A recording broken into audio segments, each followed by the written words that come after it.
Hello check hello hello hello Ram Ram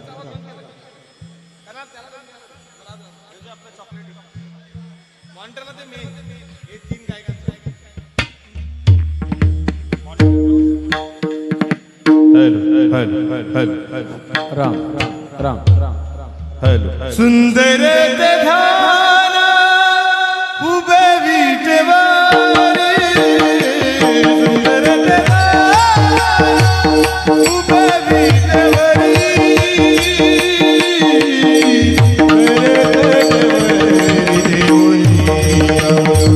Deoria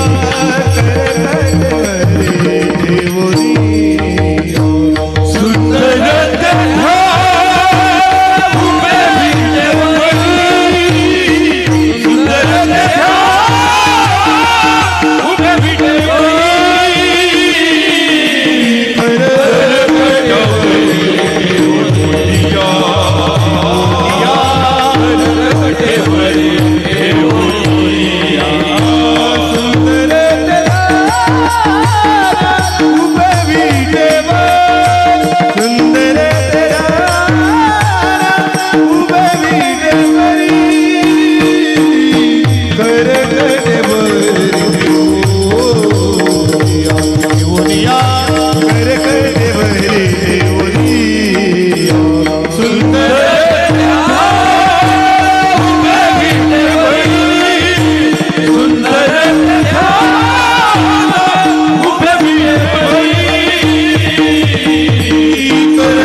रघुमाई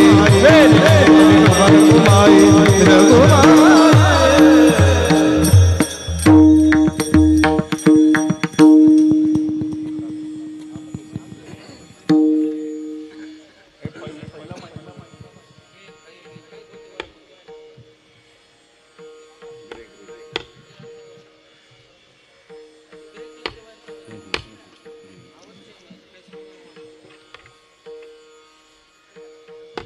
Ram Ram Ram Ram Ram Ram monitor monitor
check check check check check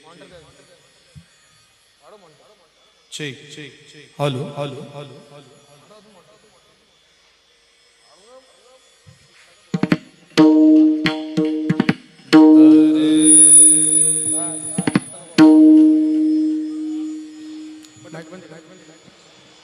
Hari Hari Hari Dnyanoba Mauli Ramkrishna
रूप पाहता लोचनी लोचनी रूप पाहता लोचनी लोचनी रूप पाहता लोचनी लोचनी रूप पाहता लोचनी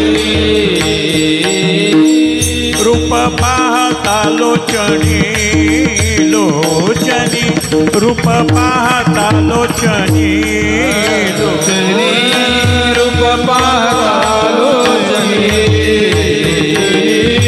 रूप पाहता लोचनी सुख झाले वो साधनी सुख झाले ओ साधनी साधनी तो हाय विठ्ठल बरवा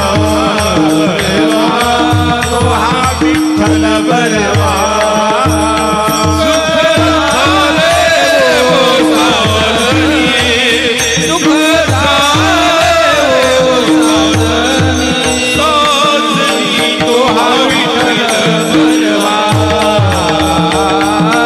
तो हा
विठ्ठल बरवा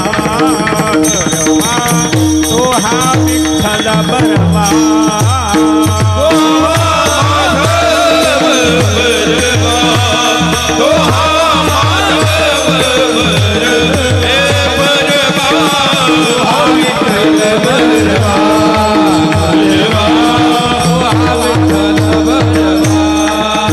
सर्व सुखाचे आगर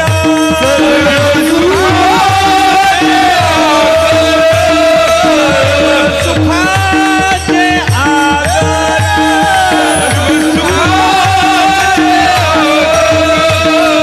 रखुमा देवी वर बाप रखुमा देवी वर देवी वर विठ्ठल बरवा तो हा विठ्ठल बरवा प्रेम रखुमा देवी वर बाप रखुमा देवी वर देवी वर तो हा विठ्ठल बरवा तो हा विठ्ठल बरवा तो हा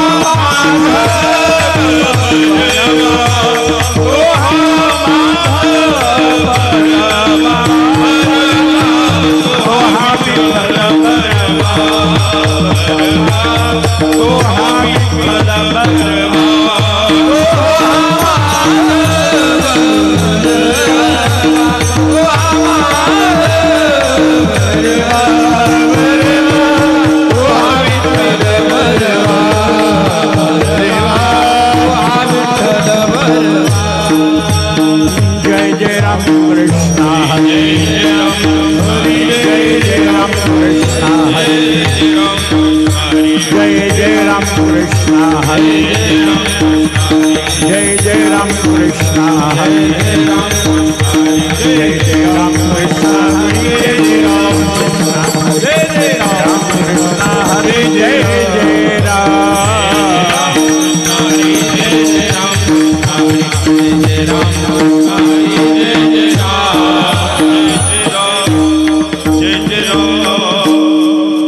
हरी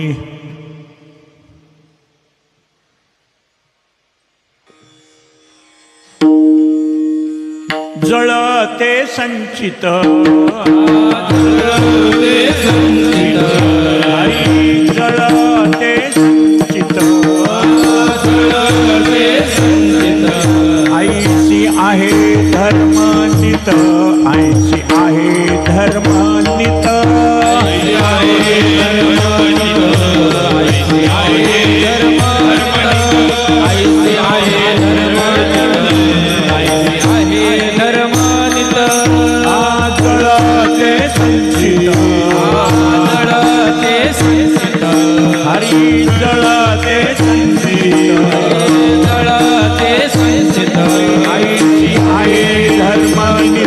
ऐसी आहे धर्मनित हरी जळते संचित ऐसी आहे धर्मनित ऐसी आहे धर्मनित माझ्या विठोबाचे पाय माझ्या विठोबाचे पाय वेळोवेळा मनी ध्याय वेळोवेळा मनी ध्याय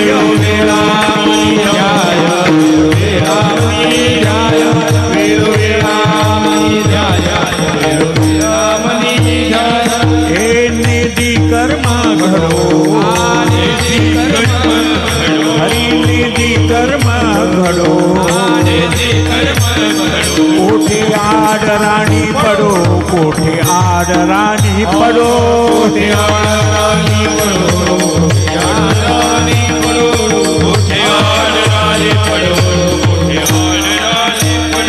माझ्या विठोबाचे पाय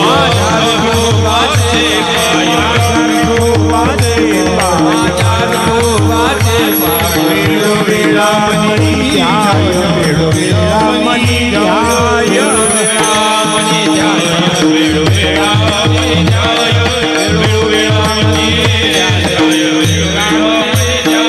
हे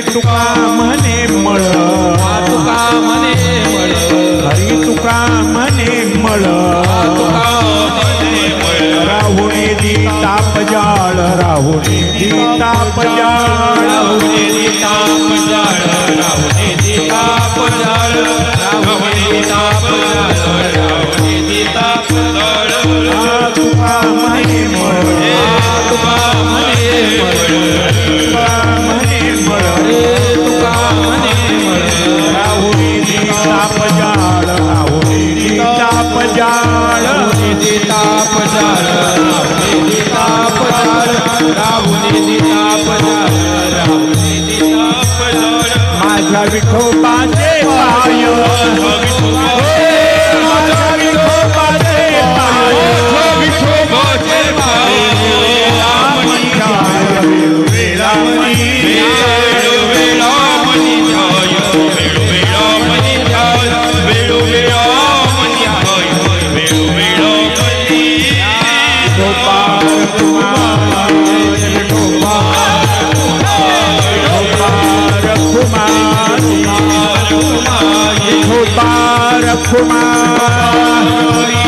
गोपाळ कुमार गोपाळ कुमार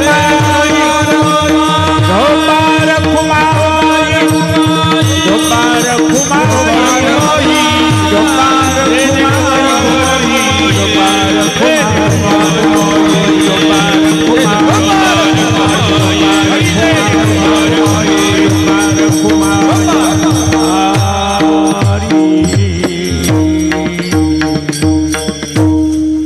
जळते संचित ऐशी आहे धर्मनीत माझ्या विठोबाचे पाय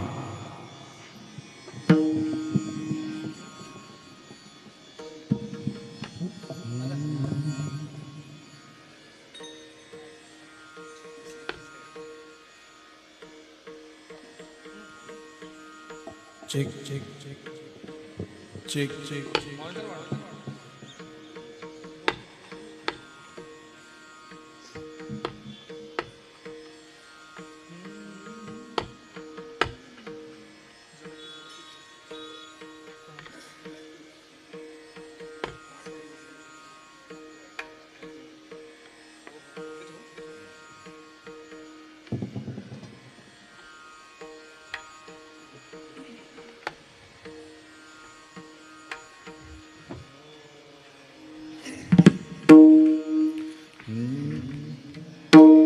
जळते संचित जळते संचित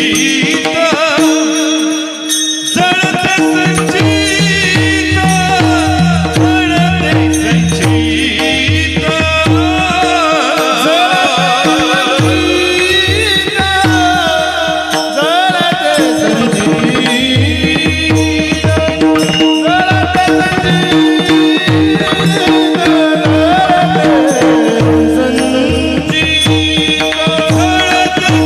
संचित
नाथ भगवान की जय जय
विठ्ठल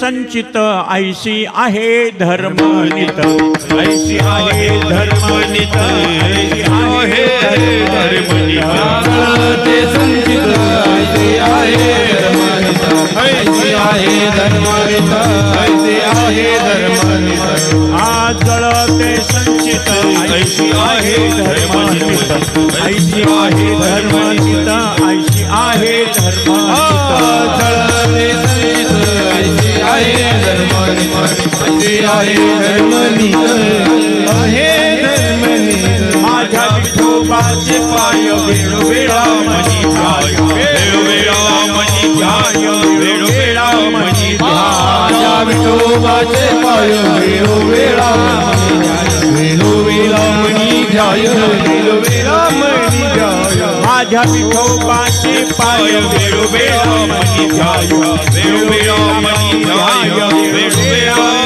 माझ्या विठोबाचे पाय वेळोवेळा मनी ध्याय वेळोवेळा मनी ध्याय वेळोवेळा मनी ध्याय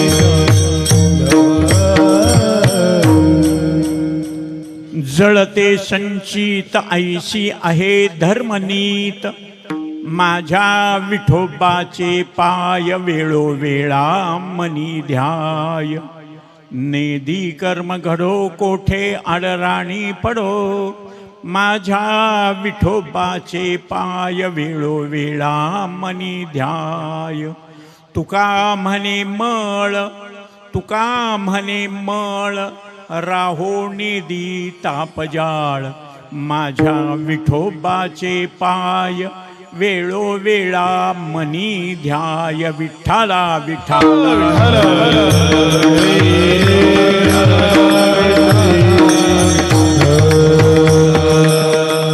यदक्षरं मनाख्येयम् आनन्दं मज केवलम् श्रीमन्निवृत्तिनाथेति ख्यातमदैवतमाश्रये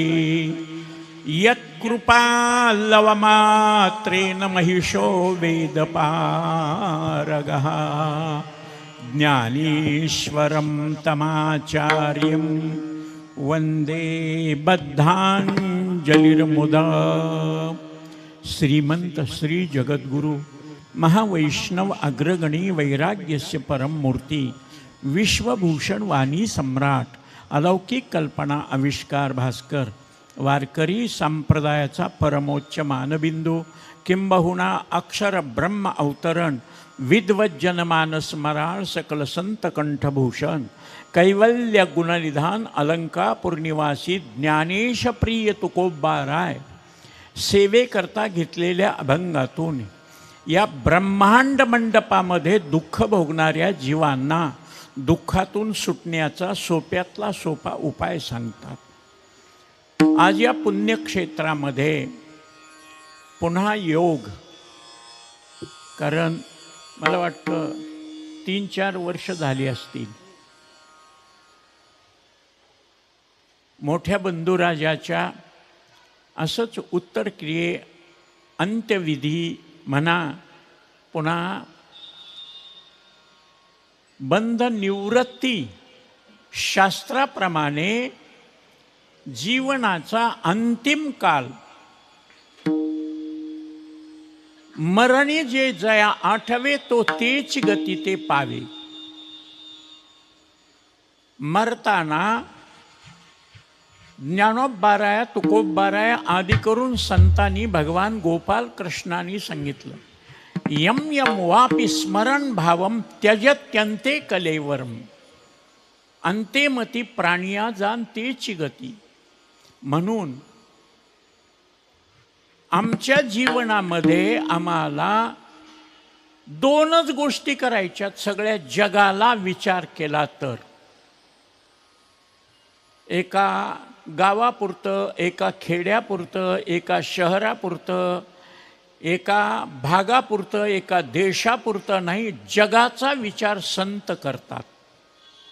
म्हणून जगाच्या कल्याणा संतांच्या विभूती. देव भक्ताचा फक्त विचार करतो, सगळ्याचा विचार करत नाही. गैरसमज आहे तुम्हाला. गैरसमज काय? सगळं जग देवानं निर्माण केलं, मग सगळ्याचाच विचार देव करीत असेल. देव सगळ्याचा विचार करीत नाही का? तो सुद्धा म्हणतो माझी गडी कोण कोण, निवडा भिन्न यातून. माझे कोण आहेत आणि माझ्या करता मी सगळं करतो. त्यांचे काही एक सांगे जे सर्व मी करी, आणि सांगितल्यावर नाही, न सांगता करी सर्व कामे.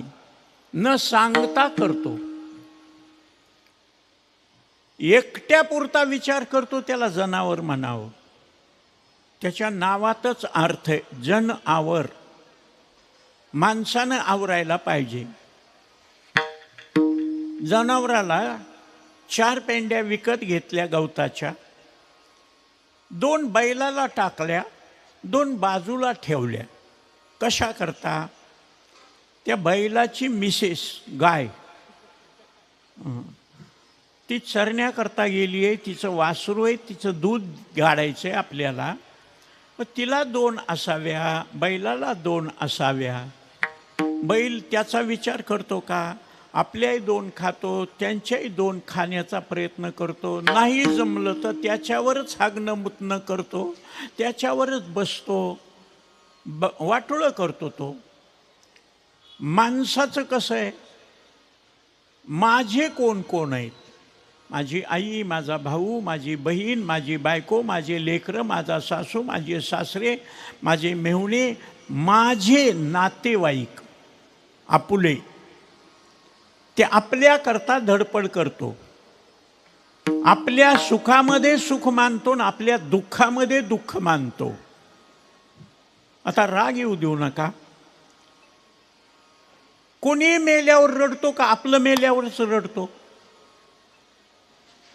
कोणी जिंकल्यावर पेढे वाटतो का आपला माणूसच जिंकल्यावर पेढे वाटतो? आपल्याच मुलाला नोकरी लागल्यावर, आपल्याच घरी मूलबाळ झाल्यावर खुश होतो का कोणाच्याही घरी मूलबाळ झालं तरी खुश होतो? नाही ना. रात्री कार्यक्रम नागपूरजवळ अमरावतीला होता. तिथलं कीर्तन करून मी दादांना सांगितलं होतं. दादा म्हणले आमचं ठरलंय, मोठ्या भावाच्या वेळेस तुम्हीच उत्तर कार्याला आलतात आणि आज वैकुंठवासी स्वानंद सुखनिवासी ब्रह्मविद वरिष्ठ गणेशराव म्हात्रे यांच्यासुद्धा गोड जेवणाला, उदक शांतीला, वैकुंठ अभिगमनाला तुम्हीच कीर्तन केलं पाहिजे, आमचं ठरलंय. मोठ्या भावाकरता आलात, यांच्याकरता. मी म्हणलं प्रवासला आमचा व्हायला काही काळजी करू नका, समृद्धीनं या. महाराज तुम्हाला खोटं वाटेल, 10 तास समृद्धीनं प्रवास केला. गाडीमध्ये तितक्या वेगात मग मी जरा घाबरतो बरं का, एकुलता एक जीव आहे. हां, आता तुम्हाला माय बाप बहीण भाऊ बायको लेकरं आहेत, मला कोणी नाही, एकटाच आहे. आई नाही, वडील नाही, भाऊ नाही, बहिणी नाहीत, लग्न नाही. तुम्हाला आश्चर्य वाटेल, मला आहेर जरी असला तरी मी कोणाच्या लग्नाला हजर राहत नाही. किती आग्रहानं बोलू द्या. माणसं म्हणतात मरणादारी तोरणादारी असावं.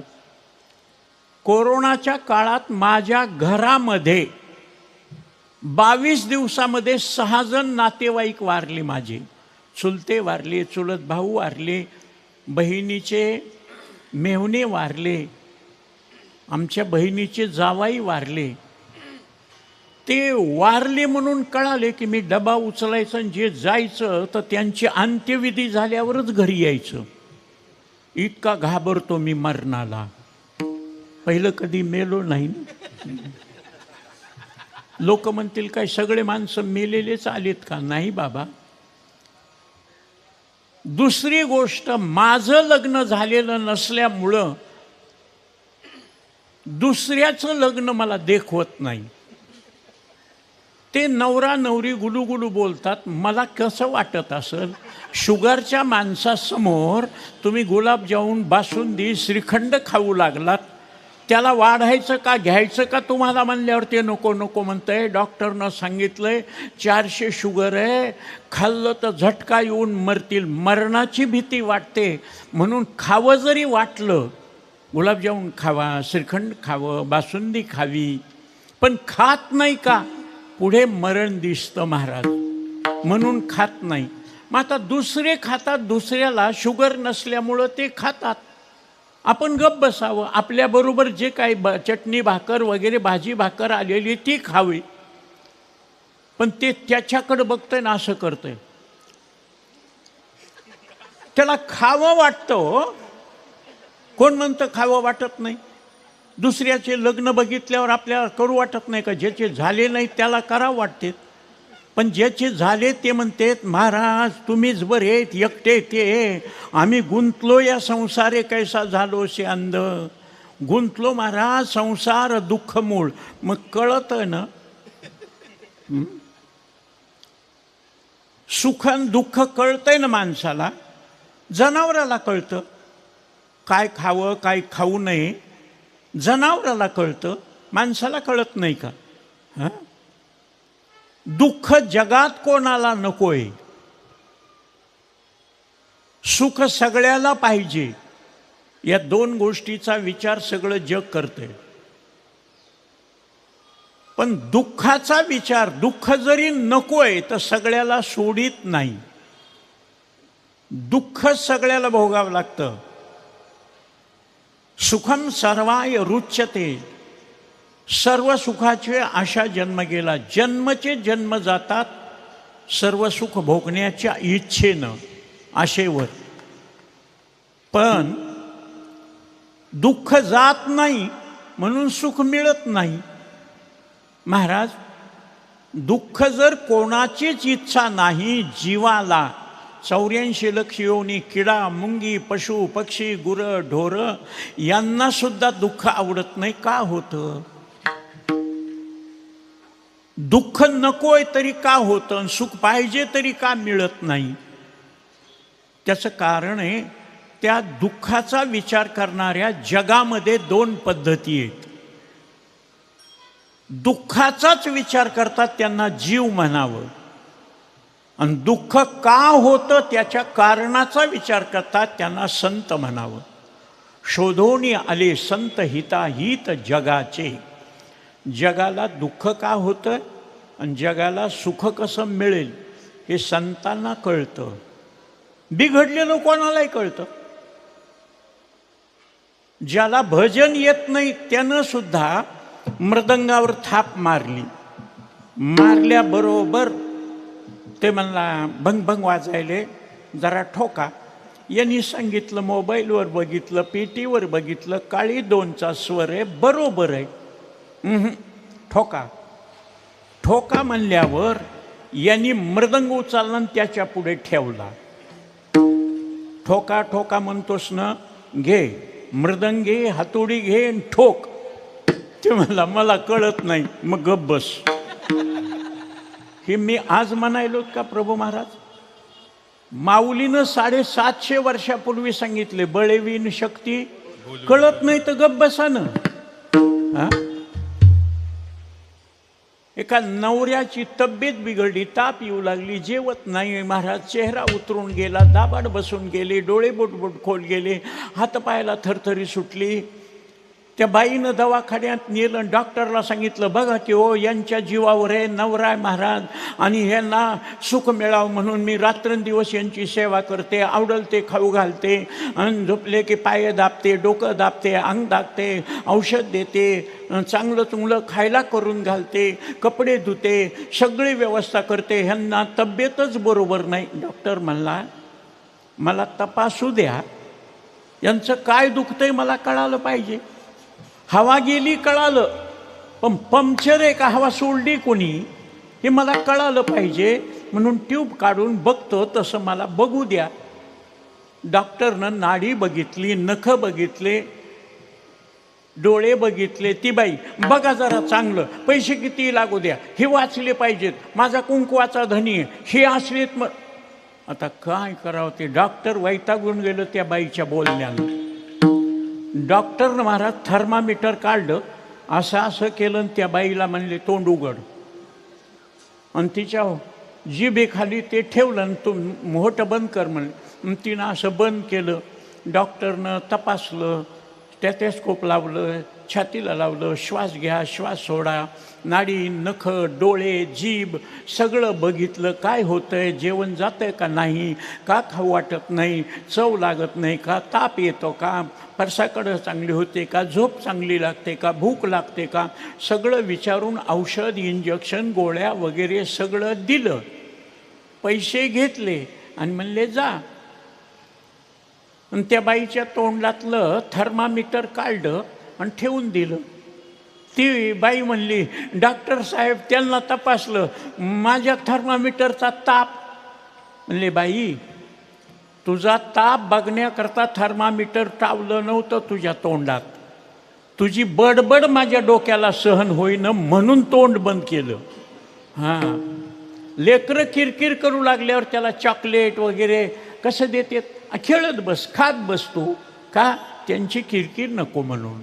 तसं जीवनामध्ये दुःख नको आहे, पण दुःख का होतं हे कळालं पाहिजे ना. सुख आणि दुःख हे कर्माचे फळ आहेत. काही जणाला सुख वाटतं, काही जणाला दुःख वाटतं. का? त्याचं कारण आहे महाराज. सुख आणि दुःख कर्माचे फळ आहेत, पण कोणत्या कर्माचं फळ सुख आहे आणि कोणत्या कर्माचं फळ दुःख आहे हे आम्हाला कळालं पाहिजे. वेड्यातला वेडा मनुष्य, छोटे लेकरं सुद्धा महाराज उत्तर देतील. खडी साखर कोणीही कधीही कुठंही खाल्ली, भारतात खाऊ द्या, महाराष्ट्रात खाऊ द्या, चीनमध्ये खाऊ द्या, पाकिस्तानमध्ये खाऊ द्या, अमेरिकेमध्ये खाऊ द्या, खडी साखर कोणीही सकाळी, दुपारी, संध्याकाळी, अर्ध्या रात्री डोळे उघडून डोळे झाकून जरी खाल्ली तर कशी लागल? गोडच लागल. तिचा गुणधर्म आहे, खडी साखरेचा गुणधर्म आहे गोडी देणं. मिरची कोणीही कधीही कुठंही कशीही खाऊ द्या, ती तिखटच लागल. त्या मिरचीचा गुणधर्म आहे. पुरुष मंडळीला विचारतो, तुम्ही बर्फाला हात लावला कसा लागतो? गार. बर्फाचा गुणधर्म आहे शीतलता, थंड लागतो. महिला मंडळी, तुम्ही चूल पेटवली, विस्तव पेटवला, गॅस पेटवला, शेगडी पेटवली, स्टोव पेटवला, विस्तव तयार झाला आणि कळून नकळून त्याला हात लागल्यावर ताई गार लागते ना. माय मावल्या म्हणत्याल कुठलं म्हातारं आणलंय, आम्ही वाट बघायलो आणि विस्त्याला हात लागल्यावर अंगाची आग होते, पोळतय. महिना 2 महिन्यात ती जखम बरी होत नाही. धक्का लागला की डोळ्याला पाणी येतंय, इतकं दुःख होतंय. मग आता मला सांगा, विस्त्याला हात लावणार आणि मनामध्ये भावना केली मला गार लागलं पाहिजे, का? विस्त्याचा गुणधर्म आहे दाहकत्व, बर्फाचा गुणधर्म आहे शीतलत्व. बर्फ कोणी हात लावा गारच लागणार, आणि विस्तव कोणी हात लावा चटकाच बसणार. तसं ज्याच्यामुळं दुःख होतं ते करणार, आणि दुःख नको वाटतं. दुःख कशानं होतं हे कळालं पाहिजे ना. महाराज आम्हाला काय माहीत आहे? कोणाला माहीत नाही. जनावराला माहीत आहे. दुःख कशानं होतं हे कळतं. दुःख कर्माचं फळ आहे. कोणत्या कर्माचं फळ? माणसा राग येऊ देऊ नका. तंबाखू खाणाऱ्याला तंबाखू वाईट आहे कळत नाही का? कळते. बिडी ओढणाऱ्याला, सिगरेट ओढणाऱ्याला, गांजा ओढणाऱ्याला हे वाईट आहे कळतं. पण व्यसनाधीन झाल्यामुळं पंचपक्वान्नाचं जीव द्या, लगेच हात पुढे करणारा आहे का? गुटखा मावा आहे का? MDH आहे का? अरे बासुंदी खाल्ली ना, आता भजे खाल्ले ना, पोटभर जेवण केलं ना, हे काय चांगलं लागतं का? महाराज मी जरा विचित्र महाराज असल्यामुळं परळीमध्ये माझे मित्रमंडळी, त्यांच्याकडे बघितल्यावर मला आश्चर्य वाटते. चांगले माणसं हो, कळतंय त्यांना. दारूचा ग्लास घेतेत आणि असं करतेत. पुष्कळ जणाला असं वाटतंय की दारू पिणारे पागल असतात, लय हुशार असतात महाराज. कोण म्हणतं कळत नाही. कीर्तनाला जायचं म्हणून निघाला एक, आणि रस्त्यात गाठ पडली त्याच्या मित्राची, दारुड्याची. कुठं निघालास?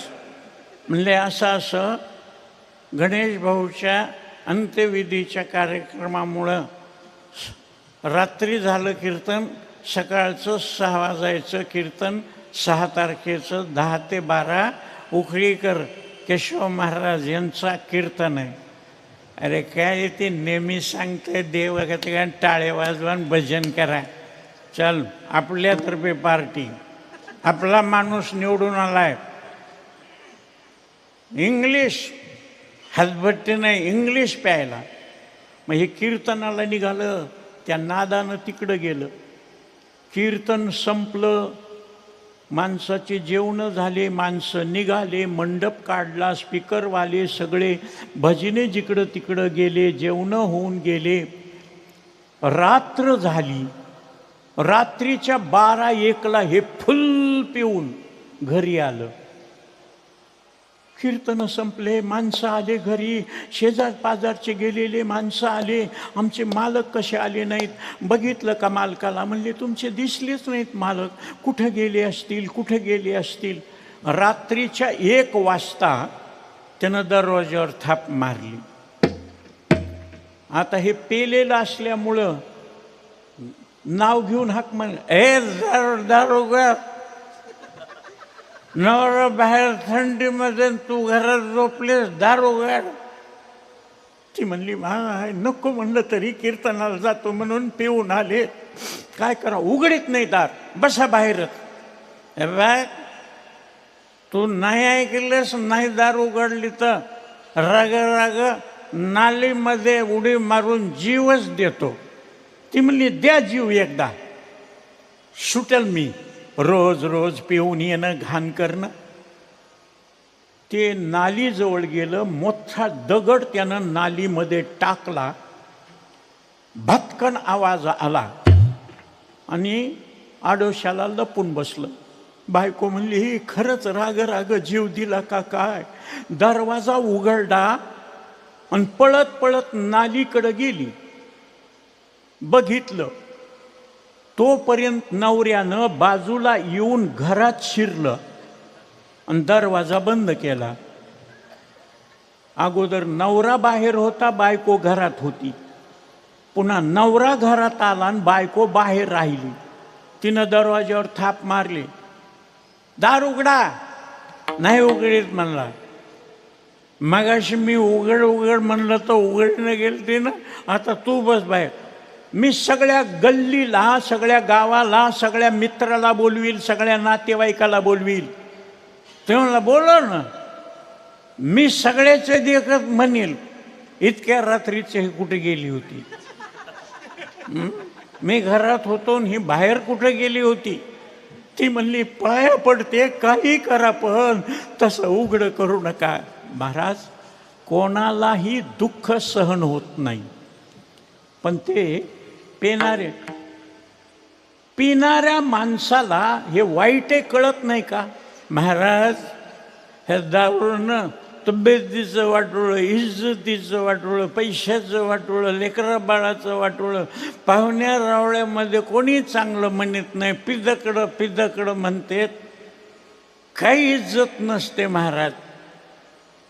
सांगू, कृष्णाचं खानदान सुद्धा ह्या दारूनं खल्लास केलं.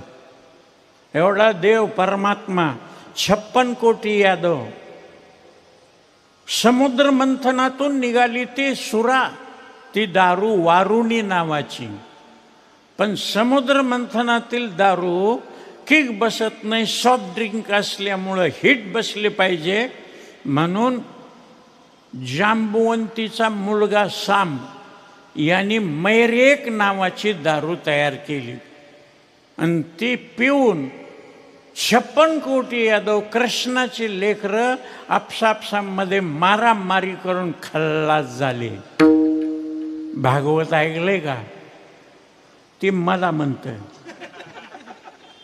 आता आमचे वाजवणारे म्हणणारे ते म्हणले दादा आम्हाला पट बोलतात, याला बोला की. म्हणलं मी जे सांगणार आहे तर ते सांगायलंय ना की दारूमुळं 56 कोटी यादव खलास झाले. हां, कळायलंय ना त्याला. मग जाणताची सेवा वेग काळकूट का. काही माणसं म्हणतात महाराज आमच्या नशिबातच आहे. हे नशीब म्हणतात. कधी चांगलं होतं, कधी वाईट होतं. तुम्हाला आश्चर्य वाटेल, आळंदीच्या जोग महाराजांच्या संस्थेमध्ये बंकट स्वामीच्या नंतर 84 वर्ष मराठवाड्याला विश्वस्त पद नव्हतं. मी दांडेकर मामांचा वशिला असल्यामुळं विश्वस्तही झालो, मोठे बुवा गेल्यावर अध्यक्षही झालो. तेवढा मोठा कारभार झेपत नाही म्हणून राजीनामा देऊन मोकळा झालो. हां, काही माणसं म्हणले 25 वर्ष वारी करतात, ज्ञानेश्वरी पाठ आहे, गाथा पाठ आहे, कीर्तन भजन, माऊलीची सेवा, माऊलीच्या दिंडीबरोबर चालत जायचं, अशी सेवा करायची. आणि बघा ना, केशव महाराजाचा नंबर लागला. आणि खरं सांग का दादा, तुम्ही जर आग्रह केला नसता तर पुष्कळ ठिकाणी मी येईपर्यंत कोणाचं कीर्तन आहे केशव उखळीकराचं काही खरं नाही त्याचं. ये वाटलं येतं, नाही तर नाही येत. बनी तो बनी, नाही तो अब्दुल गनी, नाही तो फिर पर बनी. हां, आलं मनाला तर गेलं. नाही तर नामदेव शास्त्री, ढोक महाराज, चैतन्य महाराज, देगलूरकर, चंद्रशेखर महाराज हे म्हणत असते उखळीकराचं कीर्तन घेतलंय. पण मॅच आहे का बघा. मॅच जर असलं तर ते केवढंही कीर्तन सोडून देतं. आणि झालंय दादा, लव्हितकरानं नाशिकमध्येच माझा कार्यक्रम घेतला, संस्थेचा अध्यक्ष होतो म्हणून. आणि परळीहून निघाल्याबरोबर माझी मित्रमंडळी आली. आता मित्र म्हणल्यावर कॉलेजचे दोस्त, त्यांना काय महाराज कुठे गेलतात केशव, कुठे निघाला? मी म्हणलं कीर्तनाला. कुठं? नाशिकला. किती दिवस? म्हणलं एकच कीर्तन आहे. 2 घंट्याच्या एका कीर्तनाला 9 तास जायला, 9 तास यायला. आम्ही आलो तुझ्याकडं. आज भारत पाकिस्तान T20 फायनल आहे. आणि तुम्हाला आश्चर्य वाटेल, भारत जिंकला. कोणत्याही देशाबरोबर क्रिकेटचा मॅच होऊ द्या, जिंकला भारत की 2000 रुपयाचे पेढे असतात. खुश होण्याकरता काही नाही, घर बांधलेलं नाही, बायको नाही, लेकरं नाही, काही नाही. मग खुश कसं व्हायचं? पेढे वाटायचे भारत जिंकल्यावर. आणि त्याच्यात कोणाबरोबरही हारा, पण पाकिस्तान बरोबर हरायचं नाही. माझं डोकं जरा वेड आहे, पागल आहे. पाकिस्तान बरोबर भारत जिंकला की 5,000ची. हां, जिद्दीनच महाराज. आम्ही म्हणलं मग लहवीतकराला काय सांगू, तब्येत बरोबर नाही म्हणून सांग. हां, 9-10 तास जायला, 9-10 तास यायला, आणि एवढी बेजारी. फोन केला मी, हॅलो लहवीतकर का? रामकृष्ण लहवीतकर. हो, कोण बोलायले? केशव उखळीकर. निघाला नाहीत का? तब्येत बरोबर नाही, शुगर वाढली, सलाईन लावली, अंथरुणावर पडलोय, दवाखान्यात ॲडमिट केलं आहे, काही सुधरत नाही, हातपायाला थरथरी सुटली. अरे अरे तब्येत सांभाळा. कीर्तनाचं आम्ही भागवून घेऊ. तसं म्हणल्यावर फोन ठेवला. मॅच बघत बसलो. मला तेंडुलकरच्या 89 धावा. हां, असा फटके मारू लागला. लोक म्हणले काढ पेढे, पेढ्याचे पैसे दे. मी पैसे देत असताना पुन्हा फोन आला. तो फोन दादा आपले निर्गुण महाराज माहीत होते ना, नावच त्याचं निर्गुण. त्याला क्रिकेट काही कळायचं नाही, सिनेमा कळायचं नाही.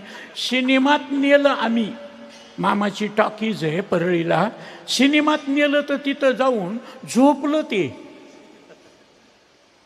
बघितलं नाही, ते मला कळतच नाही म्हणला. त्याला फोन, हॅलो कोण बोलतंय? मी निर्गुण आहे. दादा काय करायलेत? उखळीकर महाराज काय करायलेत? आता त्यानं खरं खरं सांगितलं, टी व्ही बघायलीत. दे बरं म्हणले त्याला फोन. मला निर्गुण महाराज म्हणले, दादा लहवीतकराचा फोन आहे. मी म्हणलो तुम्ही काय म्हणलात? टी व्ही बघाय. अरे मी आजारी म्हणून सांगितलं आणि तुम्ही टी व्ही.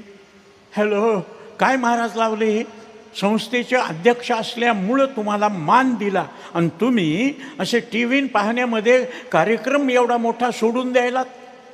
आत्ता सलाईन काढलं, पडून पडून दुखू लागलं म्हणून बसलोय. येऊ का? आता काय येणं होत आहे का? 12-1 वाजून गेले तर उशीर होईल. राहू द्या, घेतोच भागून. महाराज लहवीतकरानं 25 वर्ष झाले अजून मला कीर्तन दिलं नाही. हां, कशामुळं? हे येतच नाही. किती वाट बघा, हे येत नाही. पण दादाला खात्री होती, इतक्या लांबचा जरी कार्यक्रम असला, महाराज तुम्हाला आश्चर्य वाटेल, माझ्या नशिबामध्ये देवदेव करायचं, साधू संतांची सेवा करायची म्हणून दादानं पूजन करण्याकरता अक्कलकोटला नेलं मला. तुम्हाला आश्चर्य वाटेल, इतका पैशाचा लालची असून सुद्धा दादाला सांगितलं, एवढ्या क्षेत्रामध्ये, एवढ्या पवित्र क्षेत्रामध्ये माझा कार्यक्रम, तुमचं अन्नदान, तुमचं पूजन असल्यामुळं मला पाकीट नको. मी कुठेही कमवू शकतो महाराज, तुम्हाला खोटं वाटेल. 50% कार्यक्रमाचे मी पैसे घेत नाही. 50% क्षेत्राचा कार्यक्रम, संतांचा कार्यक्रम, संस्थेचा कार्यक्रम, विद्यार्थ्याचा कार्यक्रम, देवाधर्माचा, पैठण, देहू, त्र्यंबकेश्वर, महाराज अजिबात नाही. आणि मग आहे ते पैसे चांगलं काम होत असेल ना, तिथं आपण द्यायचे. चांगलं काम असेल, तुका म्हणे सत्य कर्मा व्हावे साह्य. नाही तर काहीच नाही. मला 1 रुपयाचा खर्च नाही महाराज. बायको रडत नाही, लेकरं आग्रह करीत नाहीत, मला सगळं फुकट खायला मिळतं. हां, लोकच कपडे देतात. महाराज ढोक महाराजांचे भाऊ वारले, नागोरावजी. ढोक महाराजांची आई वारली, कौसल्या माता, 109 वर्षाला. त्या 2 जणाच्या कार्यक्रमाकरता भागवत ठेवलं ढोक महाराजानं आणि दक्षिणा देऊन, पाकिट देऊन या 2 अंगठ्या घातल्या. काय सांगता येते? यांच्या मनात जर आलं माय मावल्याच्या, उजव्या हातात महाराजाच्या 2 अंगठ्या, डाव्या हातात काही नाही. महाराजाला कोणी नाही, माय बाप, लेकरं बाळं, बायका, मुलं कोणी नसल्यामुळं आपल्या गळ्यातले 10-5 मणी एकत्र करून 2-2 तोळ्याच्या 2 अंगठ्या केल्या. तर मी नाही म्हणील का? हां, कोणी देऊ लागलं तर मी नाही म्हणील का? महाराज काय काय बायानं तर पदर घेतली, गळ्याकडे बघायला महाराज खोटं नाही.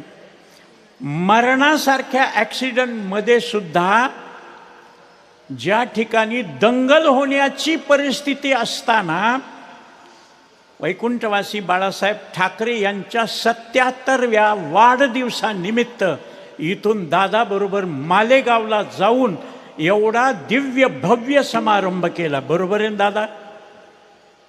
का? आपला स्वाभिमान आहे. गर्व से कहो हम हिंदू है.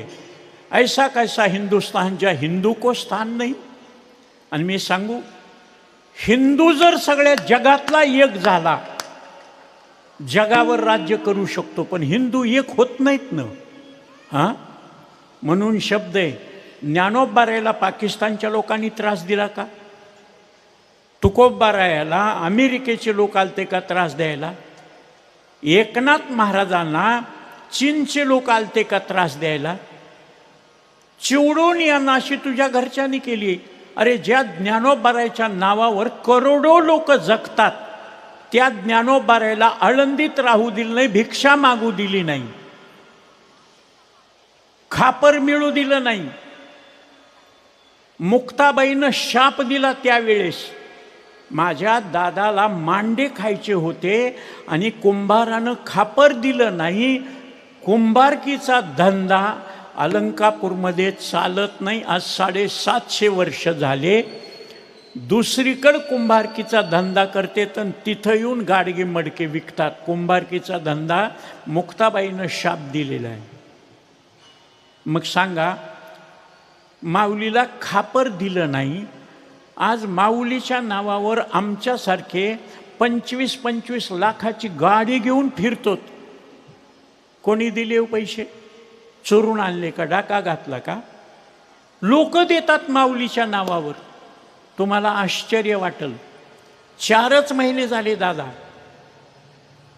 एकनाथ शिंदे उपमुख्यमंत्री, अजितदादा उपमुख्यमंत्री यांनी 5-5 कोटी आणि देवेंद्र फडणवीस मुख्यमंत्री यांनी 7 कोटी संस्थेला 4 महिन्यापूर्वी 17 कोटी रुपये दिले. अरे, आम्ही आळंदीत राहत होतो त्यावेळेस आम्हाला भिक्षा मिळत नव्हती. 10 घरं जास्त फिरावं लागायची. मग आज 400 विद्यार्थ्यांना राहण्याकरता, जेवण्याकरता, नाश्त्याकरता 1 रुपया खर्च न करता समाज एवढी व्यवस्था करतो. त्यावेळेस त्यांना मिळालं का? अरे, तुकोबारायाला गावात भजन करू दिलं नाही. आज नुसतं भजन केलं, कीर्तन केलं तर लोक पाया पडते, जीव घालते, दक्षिणा देतात. त्यावेळेस पाटलानं सांगितलं, कोपला पाटील गावीचे हे लोक आता घाली भी कोण मज भंडारा घोराडा भामचंद्र डोंगरावर जाऊन भजन केलं त्यांनी. आज त्यांच्या नावानं लाखो लोक माऊलीच्या सोहळ्याबरोबर रथाच्या पाठीमागं 4था आणि 5वा नंबर उखळीकराच्या दिंडीचा आहे. 128 वर्षाची परंपरा आहे. माझे वडील, आजोबा, पणजोबा कीर्तनकार, माझी 7वी पिढी आहे. हां, कीर्तन भजनाशिवाय काही नाही. तरी महाराज इतका थाट कोणामुळं? एका देवामुळे मान. एरवी अशी पुसते कोण? आता खरं सांगा दादा, मी जर कीर्तन भजनच करीत नसतो, क्लर्क म्हणून कुठं मास्तर म्हणून राहिलो असतो, तर या पाया पडा, काय आवडतंय तुम्हाला विचारलं असतं का कोणी? कोण आहेत आम्ही? पण देवाचं नाव घेतल्यावर दगड वाया जाऊ दिला नाही, दगड बुडू दिला नाही. माणसं वाया जातील का? नाम घेता वाया गेला ऐसा कोणी ऐकिला? नामचिंतन चांगलंय, पण आम्हाला आवडत नाही. मी म्हणत नाही, नामदेवराय म्हणतात, अमृताहुनी गोड नाम तुझे देवा, मन माझे केशवा काबा नेगे. का आवडत नाही? का खरंच आवडत आहे का? बघायचंय का? विठ्ठला विठ्ठला विठ्ठला विठ्ठला विठ्ठला. आता तुम्ही कीर्तनाला ऐकायलात म्हणून तुम्ही टाळ्या वाजवायलात. रस्त्यानं जाणारे वाजवायलेत का? काय चालू आहे कीर्तनमध्ये? निघाली. हां, कीर्तन भजनामध्ये चांगल्या गोष्टीमध्ये सगळ्या संतांनी हजारो वर्षापासून सांगितलं, या रे लहान थोर. म्हणावं लागतंय आम्हाला कीर्तनात, पुढे सरका पुढे सरका. आणि सपना चौधरी, गायत्री का गौतमी पाटील, सुरेखा पुणेकर, त्यांची झिंगणंग चिकणंग असल्यावर पुढे सरका म्हणायची गरज नाही. उलट म्हणावं लागतं मागं सरका, त्यांना नाचायला जागा ठेवा. आमच्या परळीमध्ये सपना चौधरी आली. एक म्हातारा असं करीत काठी टेकीत, म्हणलं बाबा बसा. म्हणला लांबून हेरत नाही. मुस्काडीत द्यावं का त्या म्हाताऱ्याला? आता त्याला काय करायचंय तमाशा पाहून? पण वाईट गोष्टीकडे माणसं धावतात आणि चांगल्या गोष्टीला लटके ते रुचे साच कोणाही न पचे. दुःख देणारं सगळ्याला आवडतं, पण दुःख आवडत नाही. ज्याच्यामुळं दुःख होतं ते आवडतं, पण दुःख नको वाटतं. सुखम सर्वाय रोचते. महाराज, कर्मामुळं जर असेल तर आज आम्ही चांगलं वागल्यावर त्याचं फळ पुढे. आज आम्ही चांगलं वागतो ना, त्याला शास्त्रामध्ये त्या कर्माला क्रियमान म्हणतात. आज करतो त्याला क्रियमान म्हणतात. आज भोगतो त्याला प्रारब्ध म्हणतात. आणि प्रारब्ध भोगत असताना कर्म शिल्लक राहिलं आणि आयुष्य संपलं. माऊलीनं सांगितलं, अगा कर्मी जै उरावे, तैती सुख दुःखी फळावे, तया ते भोगावया यावे देहा एका. कर्म तुमचं शिल्लक राहिलं, ते पापात्मक असेल तर दुःख भोगण्याकरता, आणि पुण्यात्मक असेल तर सुख भोगण्याकरता. त्याला संचित म्हणतात. आणि संचित कोणालाही चुकत नाही. केले कर्म झाले, तेथे भोगाले. केले कर्म झाले, तेथे भोगाले. तेथे भोगाले. केले कर्म झाले, तेथे भोगाले.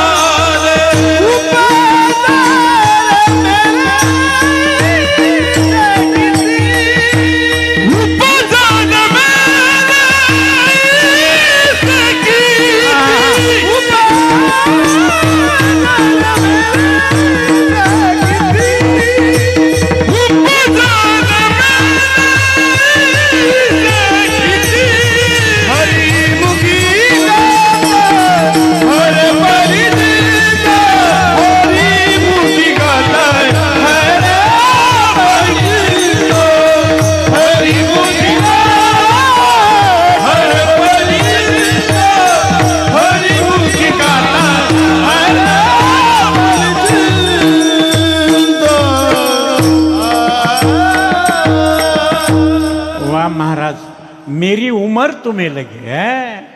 भजनाला फार महत्व आहे, बोलण्यापेक्षा भजनाला. भजनासहित कीर्तनकार असेल तर फुल कीर्तनकार, आणि ज्याला भजन येत नाही नुसताच बोलतो ते हाफ कीर्तनकार. महाराज, संस्थेमध्ये शिकत असताना आतापर्यंत एक अभंग म्हणला मी टाळ घेऊन, मला भजन येत नाही. माझे वडील, माझे चुलते, माझे आजोबा असं भजन करायचे. माऊलीच्या सोहळ्याबरोबर वयाच्या 94 वर्षापर्यंत माऊलीचा सोहळा, कीर्तन, भजन. कोणी मेलं, कोणी जन्मलं, कोणाचं लग्न, कोणाचं सुखदुःख. आमचे वडील म्हणायचे माऊलीची सेवा, पांडुरंगाची सेवा. 94 वर्षापर्यंत बसून कीर्तन केलं नाही महाराज माझ्या वडिलांनं. आता आमचे महाराज म्हणू लागले, महाराज 80 वर्षाचं वय झाले आणि तब्येत बरोबर नाही, तुम्ही खुर्चीवर बसून. माझ्या वडिलांनं मरताना सांगितलं, केशा बसून कीर्तन करायची वेळ आली तर कीर्तन कॅन्सल कर, पण देवाचा अपमान करू नको. कीर्तनामध्ये देव उभा असतो. नामदेव कीर्तन करी पुढे देव नाचे पांडुरंग. देव नाचत असतो, देव उभा असतो, मागे पुढे उभा राहे सांभाळीत. मग त्याच्या समोर आपण बसाव का? महाराज, बसत नाही मी. ऑपरेशन झालं, गुडघ्याला मार लागला, मेंदूला मार लागला तरी कमी होईल, जास्त होईल, जितकं उभा राहता येईल तितकं कीर्तन होईल. बसायची वेळ आली की मी कीर्तन सोडून देत असतो. त्याच्यामुळं किती वेळ कीर्तन होईल याचा तुम्ही अंदाज करू नका. 10 ते 12 होईल, 10 ते 1 होईल, 10 ते 3 होईल. उभा राहिलो ना आता. अगोदर सांगता येते का मी इतकं जेवल म्हणून? चांगलं लागलं 2 घास जास्त खाते. तसं तुम्ही लक्षपूर्वक ऐकू लागलात, जास्त बोलल. आणि तुम्ही समोर बसून असं केलं की मी सोडून देईल. मग आता तुमच्यावर अवलंबून आहे. तुम्ही टाळी वाजवून भजन करू लागलात की मला आनंद वाटेल, आणि तुम्ही नाही वाजवी टाळी, जय विठ्ठल इतकंच कीर्तन करावं असं कोणी सांगितलंय? अभंगावर सर्व. अरे जन्मचे जन्म गेले तरी एक अभंग पूर्ण सोडवू शकत नाही, इतकं गुह्य आहे महाराज तुकोबारायच्या अभंगामध्ये. तुकोबारायच्या अभंगाला, तुकोबारायच्या गाथ्याला माझे दांडेकर मामा म्हणायचे तुकोपनिषद आहे. 4 वेदाचं वर्गीकरण केलेलं आहे, 4 वेदाचं सार काढलेलं आहे. म्हणून तुकोबारायच्या अभंगाचा खोली जाणू शकत नाही. ज्ञानोबारायच्या ज्ञानेश्वरीची खोली म्हणून ठेविली पायी डोई. त्याच्याकरता महाराज मग संचित कोणाला सुटत नाही का? काय शब्द आहेत माझ्या ज्ञानोबारायानं 18 पुराणाचं चिंतन करून सांगितले. कर्मे राम वनवासा गेला, कर्मे दशरथ वियोगे मेला, कर्मे रावण क्षयो पावला, वियोग घडला सीतादेवी. कर्मा ते शंभूमानी आपण किती पळसी कर्मा भेन. आता लोकांना गैरसमज आहे, 1000 वेळेस रामायण ऐकलं असेल, पण लोकांच्या डोक्यात एकच बसलंय, कैकईमुळं राम वनवासाला गेला. कर्मामुळं गेला, निमित्त कैकईचं माझी मस्तकी ठेवावा दोष. जय जय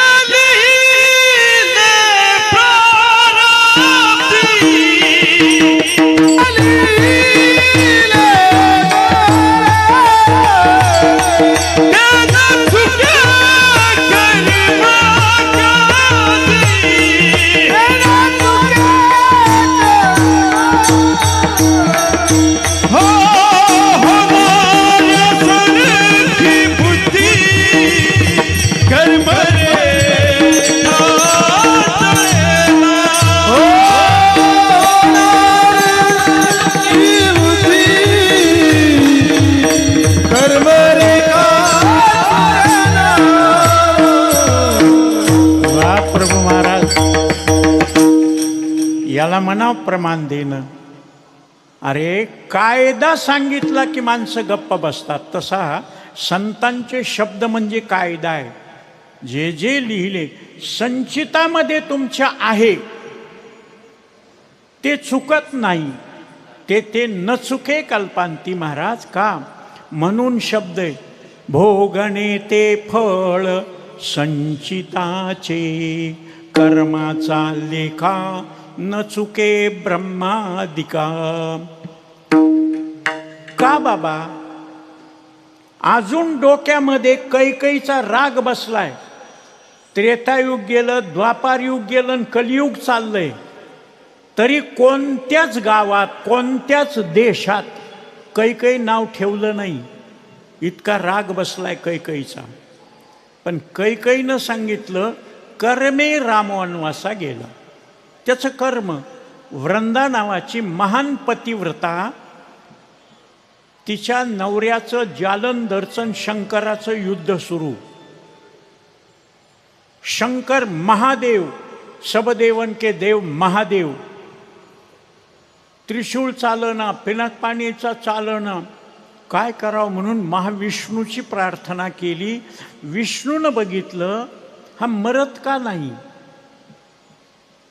बघितल्यावर कळालं की त्या जालंधराच्या बायकोचं पातिव्रत्य त्याला संरक्षण करतंय. मग तिचं पातिव्रत्य भ्रष्ट करण्याकरता तिला स्वप्न पाडलं. स्वप्नामध्ये विधवा स्त्रिया धुळीनं मातीनं ओटी भरायल्यात. वाईट वाटलं, कूस बदलली, दुसरं स्वप्न पडलं. डोक्याला तेल लावून, अंगाला कपाळाला शेंदूर लावून, रेड्यावर बसून जालंधर दक्षिण दिशेकडे जात आहे. अरे बापरे, वाईट स्वप्न पडलं. उठून बाहेर आली. आस्वलन वानर, जालंधराचं मुंडकं चेंडूसारखं खेळत होते. अतिशय वाईट आलं. मनात वाटलं माझा नवरा युद्ध करायला गेलाय ना, असे स्वप्न पडले. इतक्यात महाविष्णूनं नखशिकांत जालंधराचं रूप घेतलं आणि हाक मारली, वृंदे मी विजयी झालो. औक्षण केलं, कुंकुम तिलक लावला, पायावर पाणी ओतलं, पायाचं पूजन केलं, मुटके ओवाळले, हाताला धरून घरात आणलं, मांडीवर बसलं. जसं ब्रह्मचर्य 8 प्रकारचं असतं तसं पातिव्रत्यसुद्धा 8 प्रकारचं असतं. ती मांडीवर बसल्याबरोबर त्रिशूळानं, शंकरानं त्या जालंधराचं मुंडकं उडवलं. ते मुंडकं घेऊन सेनापती आला. राणी वृंदा शंकराबरोबर युद्ध करत असताना जालंधर महाराजाला वीरगती प्राप्त झाली. तुम्हाला सती जाण्याकरता मुंडकं घेऊन आलो. कृतयुगामध्ये घडलेली घटना. ती म्हणली, सेनापती तसं म्हणतो आणि मी तर जालंधराच्या मांडीवर आहे. चटकन उठली. कोण आहेत? जालंधराचं रूप घेऊन आलात, मी पूजा केली. कोण आहेत तुम्ही? महाविष्णूनं आपलं रूप प्रगट केल्याबरोबर तिला डोळ्याला अश्रू आले आणि तिनं सांगितलं, मी एकादशी करीत होते, मी उपवास करीत होते, मी हरिभक्त होते, मी वैष्णव होते. माझ्या नवऱ्याला मारून कोणता धर्म सांभाळलात तुम्ही? मी तुम्हाला शाप देते, माझा संसार तुम्ही सुखाचा होऊ दिला नाही, तुम्हाला सुद्धा तुमच्या बायकोचं सुख मिळणार नाही. आणि तिनं आपल्या शरीराला कापराच्या वडीसारखी अग्नी लावून घेतला. त्या राखेमध्ये 3 झाड निर्माण झाली. आवळीचं झाड, बेलाचं झाड आणि तुळशीचं झाड. आवळी उचलली ब्रह्मदेवानं, बेल उचलला शंकरानं आणि तुळस उचलली महाविष्णूनं. म्हणून तुळस ज्या कुंड्यामध्ये लावतात ना, त्याला वृंदावन म्हणतात. तिचं ते म्हणून एकादशीला तुळशीचं तीर्थ घेतलं नाहीत आणि द्वादशीला तुळशीचं तीर्थ घेतल्याशिवाय एकादशीचं पारणं सोडित नाहीत. इतकं महत्त्व आहे. म्हणून तुळशीची माळ गळ्यात घातली की त्याला खाण्यापिण्याचं बंधन. महाराज ते महाविष्णूनं केलं म्हणून त्याचा संसार रामाच्या रूपानं सुखाचा झाला नाही. अब त्या सीतेचं काय वियोग घडला? सीतादेवी आज सांगतो, सीता रावणाला मारण्याच्या अगोदर 3 वेळेस लंकेत गेलेली. रामायणाचार्याला सुद्धा माहीत नाही, सखोल अभ्यास करावा लागतो. आदिकवी वाल्मिकी यांनी शतकोटी रामायण लिहिलं. वाल्मिकी रामायणामध्ये सीता पहिल्या जन्मामध्ये वेदवती नावाची मुलगी होती. तिला आई नव्हती. वडील पूजापाठ करायला गेल्यानंतर तिनं सांगायचं, बाबा तुम्ही पूजापाठ करायला जाता, आश्रमामध्ये मी एकटीच, मला पिंजरा आणून द्या, राघू महिना मी पाळीन आणि त्या पाखराबरोबर बोलन. बापानं पिंजरा आणून दिला. पिंजऱ्यामध्ये फळं ठेवले. पिंजरा ज्या झाडाला अडकवला त्याच्या पाखरं येत होते, राघू मैना येत होते. त्याच्यामधले फळं खाण्याकरता राघू मैना पिंजऱ्याचं दार उघडं असल्यामुळं मध्ये शिरले. तिची चाहूल लागल्यावर भुर्र भुर्र उडून गेले. मैनामध्ये अडकली. राघू बाहेर गेला. तिनं दरवाजा लावला. मध्ये राघू बाहेर किरकिर करायचा, किलबिल करायचा. मध्ये मैना किलबिल करायची. कोणी नसल त्यावेळेस मैनेनं मधून आणि राघूनं पिंजऱ्याच्या वरून एकमेकाला चोंचीनं चारा घालायचा. बापानं सांगितलं, बेटा राघू मैनाची ताटातूट करू नको. तिनं मैनेचं दार उघडलं. मैना भुर्र करून उडत गेली. जाता जाता तिनं सांगितलं, मला माझ्या राघूपासून 11 महिने 14 दिवस या पिंजऱ्यामध्ये ठेवलं ना, तुला सुद्धा तुझ्या नवऱ्याची भेट 11 महिने 14 दिवस होणार नाही. म्हणून पंचवटीतून नाशिकमधून रावणानं घेऊन गेल्यानंतर रामाचं सीतेचं मिलन रावणाला मारल्यानंतर 11 महिने 14 दिवसानंतर झालेलं आहे. वियोग घडला सीतादेवी. आता त्या महिनेला वियोग झाला, राग मानू नका. राघूला वियोग झाला ना. राघू अयोध्येमध्ये गणू नावाच्या धोब्याच्या रूपानं प्रगट झाला. भद्र नावाच्या हेराला रामानं सांगितलं रामराज्य झालं. गावामध्ये आपल्या राज्यामध्ये आपल्याबद्दल लोक काय म्हणतात? दादा बरोबर आहे ना. आज फराळ करता करता तुम्ही विचारलं ना, काय परळीचा हाल हवाल, काय काय म्हणतात लोक कोणाबद्दल? समोर तर कोणी चांगलंच म्हणतंय. माझं कीर्तन नाही पटलं आणि कळालं जरी नाही, भांडण जरी झालं तर समोर असल्यावर बरं गेलं कीर्तन झालं. पण बाजूला गेल्यावर काय म्हणतोय? पुन्हा ह्याला बोलवू नका, लय किरकिर करतंय, पुन्हा ह्याला बोलवू नका. का बाबा असं? समोर कोणी चांगलं म्हणतंय तोंडासमोर. हां, जेवायला बसल्यावर त्या बाईनं विचारलं कशी झाली भाजी? चांगली, पोट भरलं, पोट भरलं. पण पुन्हा म्हणते या बाईला स्वयंपाक करायला लावू नका. भाजी खरड झाली, वरण आणि झालं, काहीच कळालं नाही, चव लागली नाही. समोर कोणी चांगलंच म्हणते. कधी तो विचारू का, मुलगी लग्नाकरता बघायला गेल्यावर कधी तोंडावर म्हणलात का हो, काय आमचं पोरग किती चांगलं, पोरगी असली आम्हाला पटली नाही, तोंडावर म्हणतात का? आम्ही पुन्हा सगळ्याचा विचार घेऊन कळवू बरं का, असं म्हणलं की ओळखीत जाओ मुलगी पटली नाही. हां, तसा अंदाज भद्र नावाच्या हेरानं बघितलं. गणू नावाचा धोबी आपल्या बायकोला म्हणू लागला, तू मनानं घरातून गेलीस, तू काय चांगली राहिलीस का? मला काय राम समजायलीस का? रावणाच्या इथं राहिलेली सीता त्यानं घरात घेतली. तेवढ्या एका शब्दाकरता प्रभू रामचंद्रानं सीतेला लक्ष्मणाच्या हातानं वाल्मिक ऋषीच्या आश्रमामध्ये पाठवलं. आणि देवाचे लेकरं लवकुश ऋषीच्या झोपडीमध्ये जन्मले, जगाच्या मालकाची लेकरं लवकुश. अश्वमेधाचा यज्ञाचा घोडा सोडला, लवकुशानं धरला. राम इकडून धनुष्यबाण घेऊन लवकुश इकडून. लगेच सीता आली.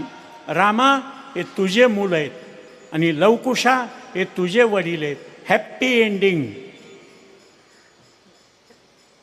आता संसार सुखाचा.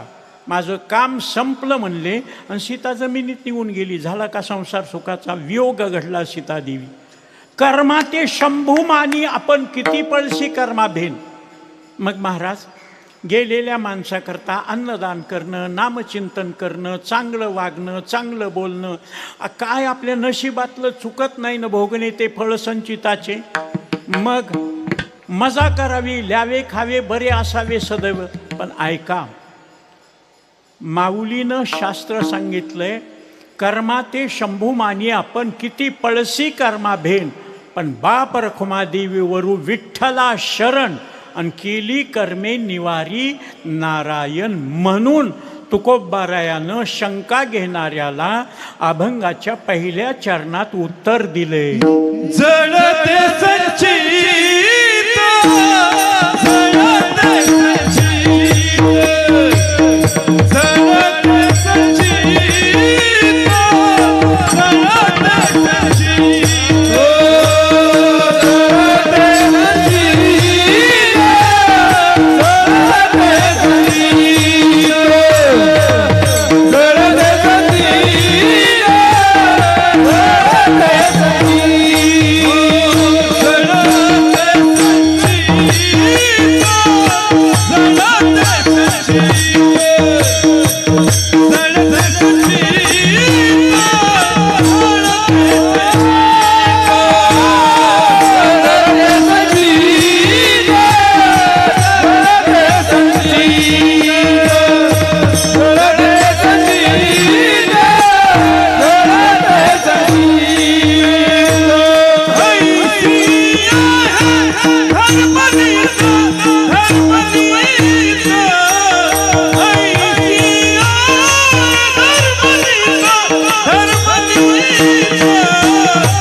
तुम्हाला सांगितलंय संचितामध्ये डोंगरा एवढं पाप असू द्या. शब्द आहे, जळती दोषाचे डोंगर शुद्ध होती नारी नर. एका जन्माचं नाही, जळतील पापे जन्मांतरीची.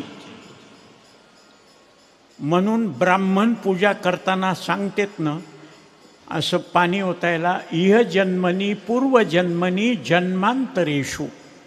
कोणत्याही जन्मातलं पाप दुःख देतं आणि कोणत्याही जन्मातलं पुण्य सुख देतं. कुत्र्याच्या जन्माला गेलं, पुण्य जर असेल तर आमदाराचं, खासदाराचं, मंत्र्याचं, कारखानदाराचं कुत्र.